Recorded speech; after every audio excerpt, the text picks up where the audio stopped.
एष रेडियो नेपालः सम्प्रति समाचारः श्रूयन्ताम् प्रवाचकः ध्रुव भट्टराई। प्रधानमन्त्री पुष्पकमल दाहाल प्रचण्ड कथयति जनताय उपचारे संलग्नानु स्वास्थ्यकर्मिणां व्यावसायिक सुरक्षायै हिताय वृत्ति विकासाय च सर्वकार सचेष्ट गभीरश्च वर्तते। चिकित्सा विज्ञान राष्ट्रिय प्रतिष्ठानस्य चतुर्थं दीक्षान्त समारोहं गतदिने सम्बोधयन् असौ रुग्णानाम् उपचारे क्रियाशीलेषु स्वास्थ्यकर्मिषु विद्यमानं श्रृंखलाबद्धम् आक्रमणम् आत्मना गभीरेण मतमस्तीति अभासत। प्रधानमन्त्री प्रचण्ड पूर्ण निश्चयेन आत्मविश्वासेन च रुग्णानाम् उपचारे सक्रिया भवितुं चिकित्सकान् आह्वयत्। प्रतिष्ठानस्य कुलपतिश्च प्रधानमन्त्री प्रचण्ड स्वास्थ्य क्षेत्रे नेपालस्य प्राक्तनं विश्वसनीयं गुणस्तरीय सेवाय प्रदायकं च चिकित्सा विज्ञान राष्ट्रिय प्रतिष्ठानं वीर चिकित्सालयम् इतोपि विस्तीर्णं सुविधा सम्पन्नं च विधातुं सर्वकार अतिरिक्तं निवेशन विदधातीति प्रतिबद्धतां व्यक्तवान्। भाषा योगस्य अध्यक्षेण सहिता पदाधिकारिणा ह्यः प्रधानमन्त्रिणा पुष्पकमल दाहाल प्रचण्डेन सह मेलवार्ताम् अकुर्वन्।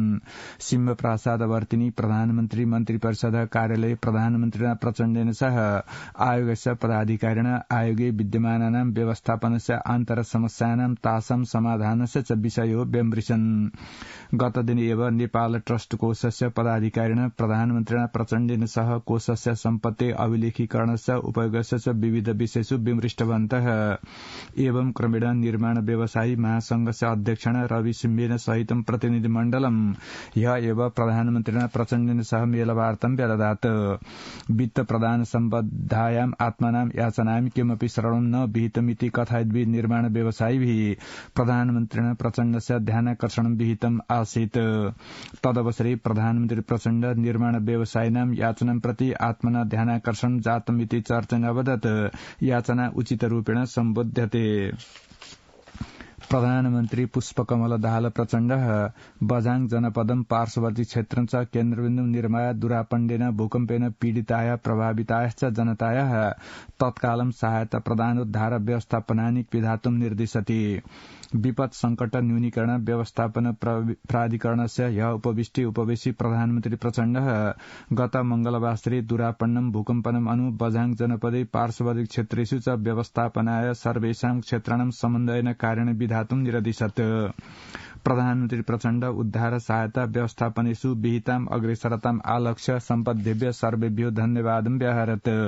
उपवेशि प्रधानमन्त्री प्रचण्ड प्राकृतिक विपदा सृष्टं संकटं प्रतिकर्तुं त्रयाणामेव स्तराणां सर्वकाराणां नागरिक समाजस्य राजनीतिक दलानां जनसमुदायस्य च एकीकृता समन्वयकारिणी च अग्रेसरता आवश्यकी अस्तीति अवोचत्।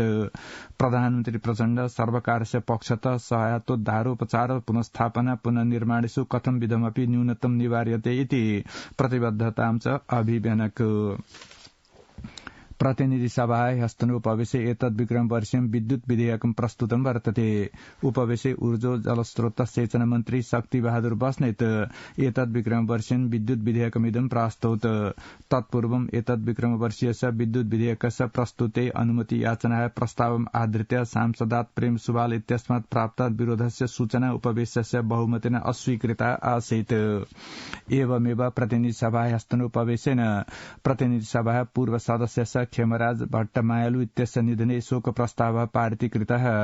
प्रतिनिधि सभा पूर्व सदस्य भट्ट पूर्व सामान्य प्रशासन मन्त्री माओवादी केन्द्रस्य केन्द्रीय परामर्शदाता च आसीत्। प्रतिनिधि सभा अपरोपवेश अद्य पूर्वाह्नस्य 11 वादने बसति। राष्ट्रिय सभाया गत दिवसे उपवेशेन एतद् विक्रमवर्षीय विधान सम्बद्ध विधेयकस्य विचारण सम्बद्ध प्रस्ताव स्वीकृतो वर्तते। उपवेशे विधि न्याय संसदीय विषय मन्त्री धनराज गुरुङ एतद् विधेयकस्य सैद्धान्तिक विमर्शनस्य क्रमे उत्थापितान् प्रश्नान् उत्तरन् विधि निर्माणे एकरूपताम् आनेतुं सम्बद्ध पक्षाणाम् आत्मीयत्वेन विधि शासनं सुदृढीकर्तुं च विधेयकं महत्वपूर्णं सेष्यतीति विश्वासं व्यक्तवान्। तत्पूर्वम् उपवेशे सांसदै सामूहिक विषयेषु सर्वकारस्य ध्यानम् आकर्षितम् आसीत्।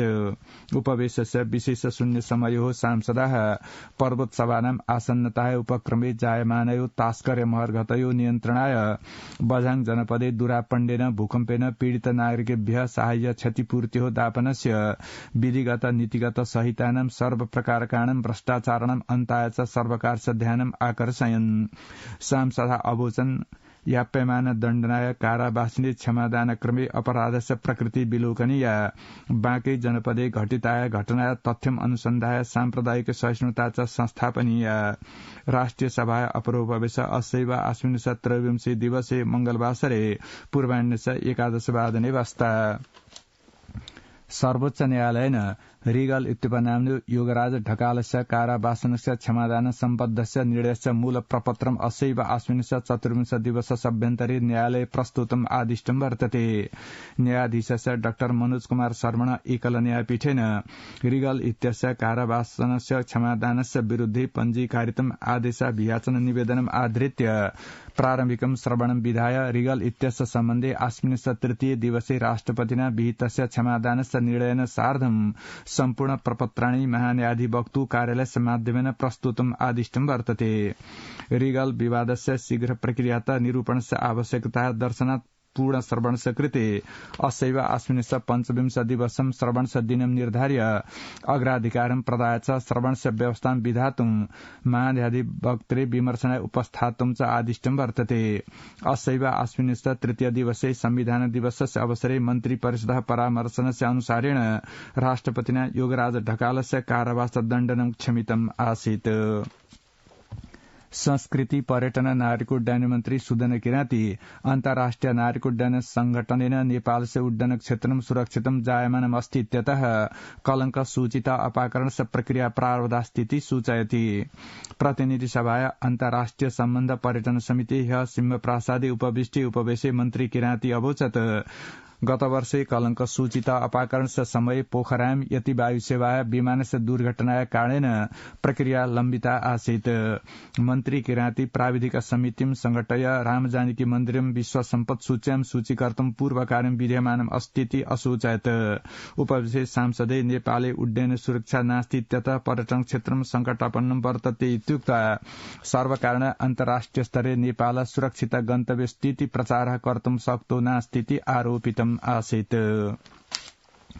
धूलिखेल चिकित्सालय ट्रमा उपचारस्य आकस्मिक उपचारस्य च केन्द्रस्य विस्ताराय जापान सर्वकारः अनुदान सहयोगं ददाति।